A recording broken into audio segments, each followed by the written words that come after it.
Hello guys, কেমন আছো তোমরা সবাই? Welcome to my coffee series. আর আজকে আমরা বানাবো ক্যাপুচিনো, যেটা কিন্তু একটা ওয়ার্ল্ড ওয়াইড ফেমাস কফি। আর এটা কিন্তু খুব ইজিলি আমরা বাড়িতে বানাতে পারবো। প্রথমে একটা বাটিতে একটুখানি চিনি আর জল ভালো করে ফুটিয়ে নিতে হবে, তারপরেই কিন্তু কফি পাউডার আমরা অ্যাড করব। এতে কি হয়, একটা সুগারি মিক্সচার আসে, এটা কিন্তু খেতে খুবই টেস্টি হয়। তারপর একটা কাপের মধ্যে এটাকে ঢেলে নেব। তারপরে দুধটাকে ভালো করে ফুটিয়ে নিয়ে এটাতে ভালো করে ফোম ক্রিয়েট করব। আবারও তোমাদের কাছে যদি এরকম ফোম ক্রিয়েটার মানে মিল্ক ফোমার না থাকে, তাহলে তোমরা কিন্তু একটা জলের বোতলের মধ্যে দুধটাকে নিয়ে ভালো করে ঝাঁকিয়ে নিতে পারো, তাহলেও কিন্তু তোমাদের এরকম ফোম ক্রিয়েট হয়ে যাবে।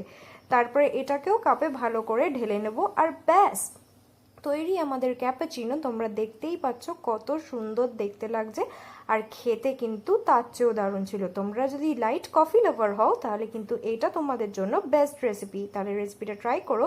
ভিডিওটি ভালো লেগে থাকলে like, share, subscribe and comment.